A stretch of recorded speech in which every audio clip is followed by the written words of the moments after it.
नमस्कार. मी डॉक्टर रजनी पत्की. आपण पाहत आहोत श्री विष्णू पुराण. काल आपण पाहिलं केशीध्वज आणि खांडिक्यजनक यांचा संवाद चालू आहे. आता अविद्या आणि विद्या असा त्यांचा विषय आहे.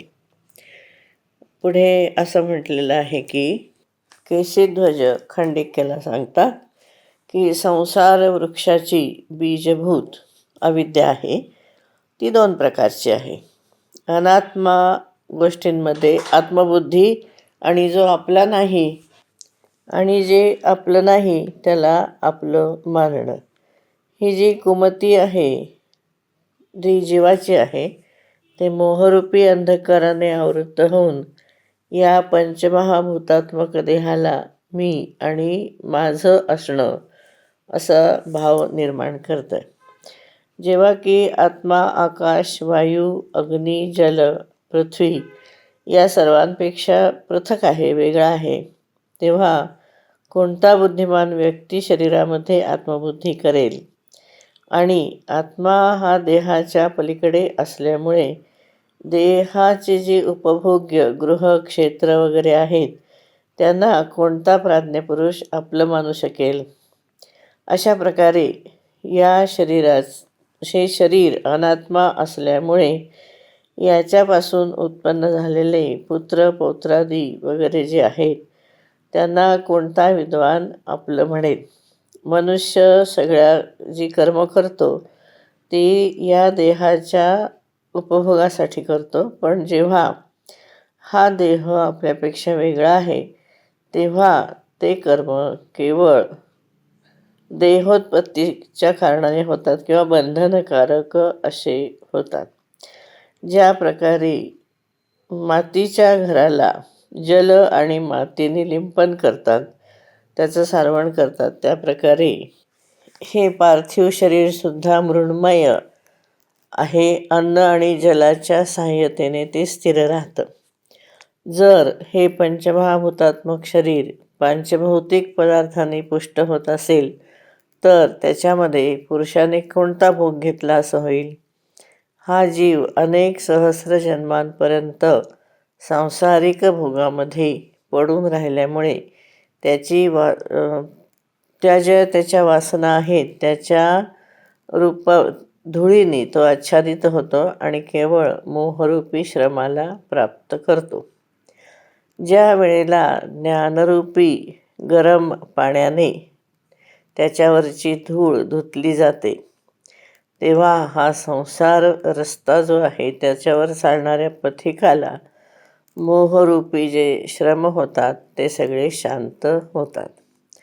मोहश्रम शांत झाल्यानंतर पुरुष स्वस्थचित्त होतो आणि निरतिशय तसेच निर्बाध असे निर्वाणपद प्राप्त करून घेतो. हे ज्ञानमय निर्मल आत्मा हा जो आहे तो निर्वाण स्वरूप आहे. दुःख वगैरे अज्ञानमय धर्म जे आहेत ते प्रकृतीचे आहेत, आत्म्याचे नाहीत. हे राजन, अशा प्रकारे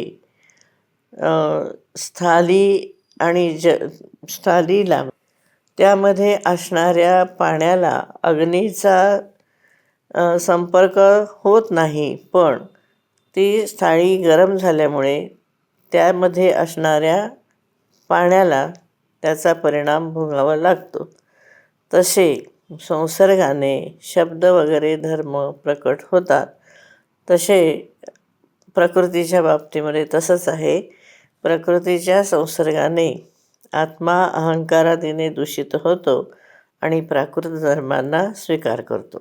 वास्तविक पाहिलं तर तो अव्ययात्मा त्या सगळ्यांपेक्षा वेगळा आहे. अशा प्रकारे मी तुला हे अविद्येचं बीज सांगितलं.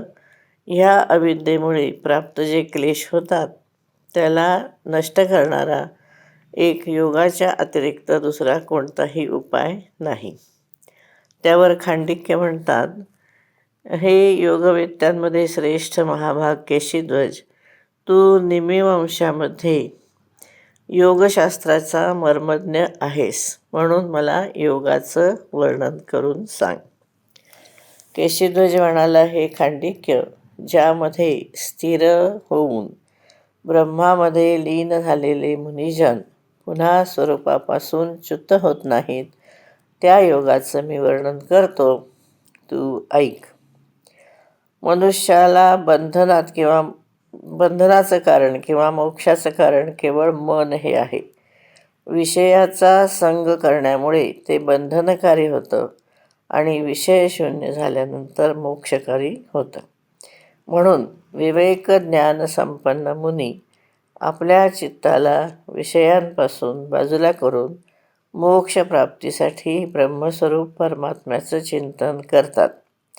ज्या प्रकारे अयस्कांत मणी जो आहे तो आपल्या शक्तीने लोखंडाला ओढून घेतो आणि आपल्याशी जोडून घेतो, त्या प्रकारे ब्रह्मचिंतन करणाऱ्या मुनीला परमात्मा स्वभावानेच स्वाभाविकरित्या आपल्या स्वरूपामध्ये लीन करून घेतो.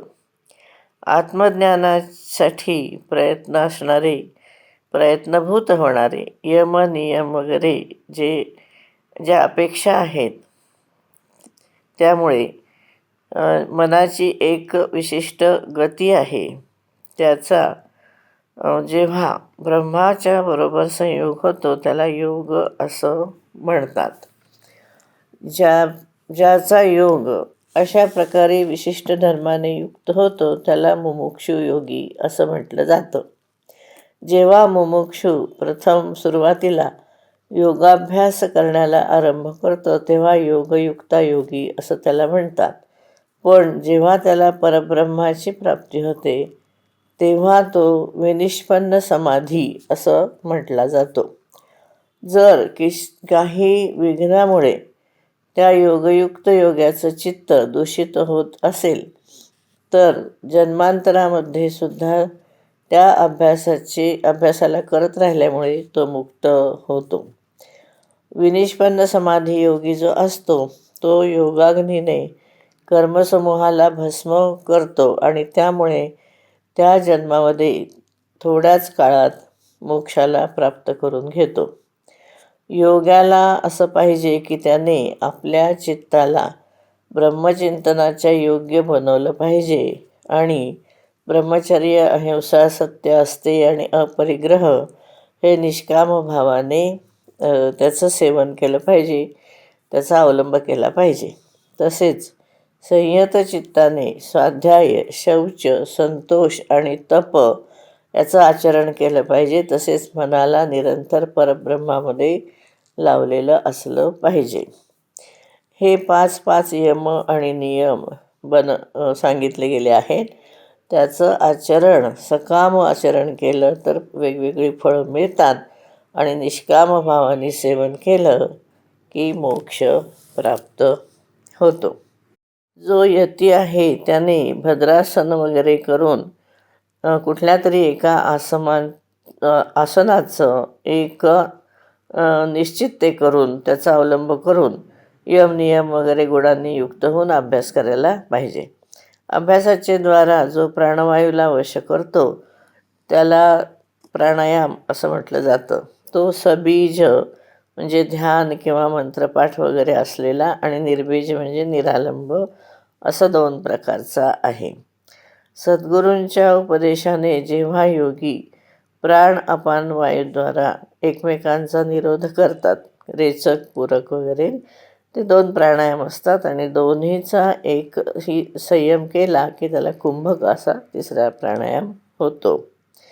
हे द्विजोत्तम, जेव्हा योगी सबीज प्राणायामाला आरंभ करतो त्याच्या अभ्यासाला, तेव्हा तो त्याचं आलंबन भगवान अनंताचा जे हिरण्यगर्भ वगैरे हे स्थूल रूप आहे तर तसं ते होतं.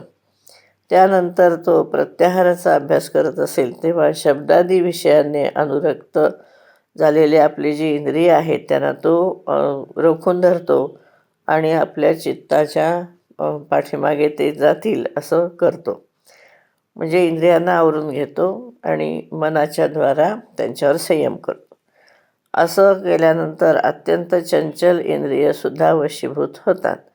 इंद्रियांना वशात केल्यानंतर मग योगी पुढे जातो, नाही तर त्याला योगसाधन करता येत नाही. अशा प्रकारे प्राणायामाने वायू आणि प्रत्याहाराने इंद्रियांना वशीभूत करून चित्ताला त्याच्या शुभ आश्रयामध्ये स्थित करायला हवं. इथे आपण थांबू. आपण 45व्या श्लोकापर्यंत आलो आहोत. धन्यवाद.